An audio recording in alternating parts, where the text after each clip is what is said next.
ሰላም እንደምናላችሁ ቤተሰቦቻችን፣ በዚህ ሰሞን ያገኘናቸው መረጃዎች ይዘንላችሁ መጥተናል። ለዚህ ቻናል አዲስ ሆናችሁ ሰብስክራይብ በማድረግ ቤተሰብ ይሁኑ። ያላችሁን ገንቢ ሀሳብ አስተያየት በኮሜንት ሴክሽን ላይ ጻፉልን። 19 ዓመቴ ነው።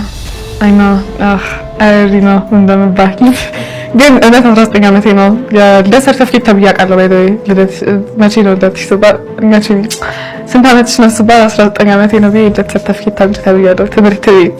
እኔ እንዳሸንፍ የረዳኝ የሚመስለኝ እኔ እዛ ጋራ የነበረኝ የኢትዮጵያ ሕዝብ ጸሎት ነበር፣ የቤተሰቦቼ ጸሎት ነው ብዬ ነው የማስበው። ለምን ብዙ ነገር ብዙ ተግዳሮት አሳልፌ ነበር ሄድኩት። አልዋሻችሁም። አሁን እዚህ ጋር ስቆም ቀላል ሊመስል that get so many things from me from standing here. I am the first ever Ethiopian to ever make it this far, and I hold so much pride in it. ግን በቃ ቤተሰብ ጸሎት ነው እዚያ ያደረሰኝ። ምንም የሚዋሽ የሚካድ ነገር አይደለም። የዘመኑ መነጋገሪያ የሆነው ጉዳይ ምንድነው? ሀሴት ደረጀ ከዓለም ሁለተኛ ከአፍሪካ ደግሞ አንደኛ በመሆን የቁንጅና ውድድርን አሸንፋለች ማለት ነው። ወደ ኢትዮጵያ ስትገባ ከፍተኛ የፌደራል አመራሮችና ቤተሰቦቿ፣ ጓደኞቿ፣ የስራ ባልደረቦቿ በተገኙበት የቅበላ ፕሮግራም ተደርጎላታል ማለት ነው። ይሄን ብቻም ሳይሆን ዛሬ ከንቲባ አዳነች አቤቤ በቢሮዋ በመጥራት ፕሮግራም አዘጋጅታ የሽልማት መርሃ ግብርን አካሂዳ ነበርና ሜዳሊያ አጥልቃላታለች ማለት ነው በአንገቷ ላይ። ሀሴት ደረጀ ማናት ምንድናት የሚለው ብዙ ጥያቄዎች እየተነሱ ይገኛሉ። ሀሴት ደረጀ እንደምታወቀው እንግዲህ አባቷ ሾፌር ነው፣ እናቷ ደግሞ ፖሊስ እንደሆነች እና ሃይማኖቷ ፕሮቴስታንት የአዲስ አበባ ልጅ እንደሆነች እድሜ 19 በአዲስ አበባና ሳይንስና ቴክኖሎጂ ዩኒቨርሲቲ ደግሞ የሁለተኛ ዓመት ኬሚካል ኢንጂነሪንግ ተማሪ እንደሆነች እና የእድሜያ ጉዳይ አሁንም ብዙ ሰዎች እያነጋገረ ይገኛልና እሷም በቪዲዮ መግቢያ ላይ እንደተናገረችው እድሜያ 19 ነው። ትምህርት ቤት ይሄን ሳይመኑ ሲቀሩ እንደገና የበርዝዴት ሰርቲፊኬት አምጥቼ ነው ያመኑኝ ብላለች እና እድሜያ 19 ነው። ይሄንን ያዙ። በተጨማሪም ደግሞ ሀሴት በሃይማኖት ውስጥ ወይም ደግሞ በቸርች ውስጥ አገልጋይ እንደሆነች ኮየር እንደምትመራ እና በወርሺፕ እንደምታገለግል እንደዛውም ህፃናትን እንደምታስተምር ነው የተነገረው።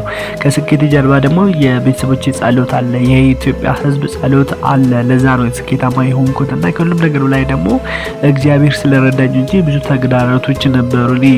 ብዙ ነገሮች አጋጥሞኛል። እነዚህ ስታይ ቀላል ሊመስል ይችላል፣ ወይም ደግሞ እንደዚህ በቀላሉ እዚህ ደረስኩ ሊመስል ይችላል። ነገር ግን ብዙ ተግዳሮቶችና እንቅፋቶች ነበሩ። እነዚህ ተግዳሮቶች ሁሉ እንዳልፍ ረዳኝ ደግሞ ትልቁ እግዚአብሔር እና የቤተሰቦችና የኢትዮጵያ ሕዝብ ጸሎት ነው ብላለችና ስትናገር እጅግ በጣም ትሁት ናት።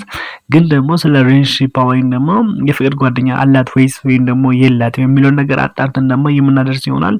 እንግዲህ ሀሴት ከዚህ በኋላም ለኢትዮጵያ ሕዝብ የኢትዮጵያን ባህልና ታሪካዊ ቦታዎች በዘፈን በግጥም በተለያዩ ነገሮች ያልተነገረላትን እኔ ደግሞ ይበልጥ ለዓለም ለማሳወቅ ዝግጁ ነኝ። ብዙ ነገሮች ያልተሰሩባትን ነገር እሰራለሁ፣ አሳያለሁ፣ ሀገሬን ሕዝቤን ለዓለም አስተዋውቃለሁ።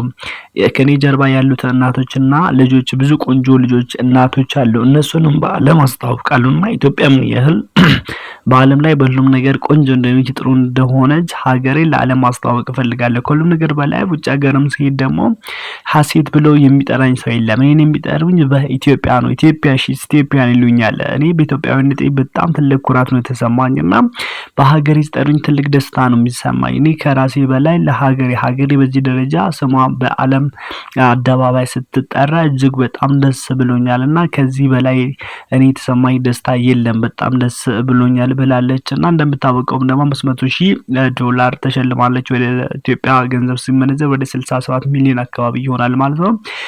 ከዛ ውጪም ደግሞ ብዙ የፕሮሞሽን ስራዎች እንደሚጠብቋትና ያለ በዓለም አቀፍ የተለያዩ ድርጅቶች ደግሞ ለማስታወቂያ እንደሚጠሯትና ብዙ ጥሩ ስፖንሰር እንደምታገኝና ብዙ በጣም ጥሩ ጥቅሞች እንደምታገኝ ነው እንግዲህ እሷም በአፋ የተናገረችውና እንግዲህ የተለያዩ የሀገር ውስጥ ሚዲያዎችና ሀገር ውጭ ሚዲያዎች እየጋበዟትና አሁን መግለጫ እየሰጠች ትገኛለች። በቅርብ ጊዜም በኢቲቪ ፋና ላይ የመጣች ማብራሪያ ሰጥታለች ማለት ነው።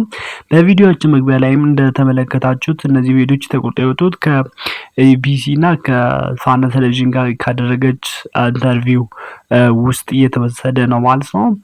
እንግዲህ ሀሴት ደረጀ እኛም ብዙ ነገር ከአንቺ እንጠብቃለን። እድሜሽ ልጅ እንደመሆንሽ መጠን ደግሞ ወደፊት ብዙ ነገሮች ይጠብቁሻል። ለሀገርሽ ለዓለም ብዙ ነገሮች እንደምትሰሪና ከዚህ በላይ ደግሞ እንደምታኮሪን በጣም እርግጠኛ ነኝ ለማለት ፈልጋለሁ።